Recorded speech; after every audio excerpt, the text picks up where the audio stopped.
अस्सलाम वालेकुम दोस्तों, द एवरन चैनल में खुशामदीद। उम्मीद करता हूँ सब खैरियत से होंगे।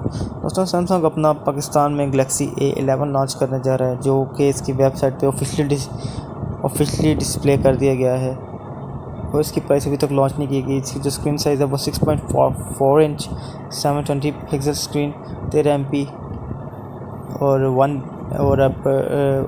110p तक आप वीडियो रिकॉर्ड कर सकेंगे। 2GB और 3GB RAM octa core processor में ये फ़ोन रिलीज़ किया जाएगा।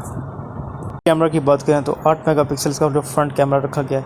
इसकी जो बैटरी कैपेसिटी है वो 4000 mAh की बैटरी कैपेसिटी है, जो कि 15 वाट फास्ट चार्जिंग के साथ ऑक्टा कोर प्रोसेसर में लॉन्च किया जाएगा।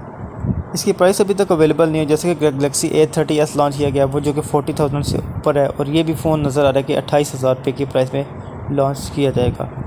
जैसे कि आप देख सकते हैं इसके बैक पे फिंगरप्रिंट भी दिया गया। आइए इसके कलर्स चेक करते हैं, इसमें कौन कौन सा कलर रिलीज़ किया जाएगा। अगर हम बैक कैमरास की बात करें तो जो हमें मेन सेंसर मिलता है वो 13 मेगापिक्सल का मिलता है, और जो उससे अगला सेंसर है वो है 5 मेगापिक्सल का सेंसर है, वो जो वाइड एंगल सेंसर है। और जो उसके साथ नीचे सेंसर है तीसरे नंबर वाला, वो डेप्थ सेंसर है, जो पोर्ट्रेट के लिए इस्तेमाल किया जाता है। ये फ़ोन 3 कलर्स में अवेलेबल है, ब्लैक, स्काई ब्लू और रेड में, और वाइट कलर में, यानी 4 कलर्स में अवेलेबल है। इसकी प्राइस जल्दी अनाउंस कर दी जाएगी, जैसे ही अनाउंस की जाएगी आपको चैनल पे बता दिया जाएगा। अगर आपको वीडियो अच्छी लगी हो तो मेरे चैनल को ज़रूर लाइक शेयर सब्सक्राइब कीजिएगा और अपना बहुत ख्याल रखिएगा। अल्लाह हाफ़िज़।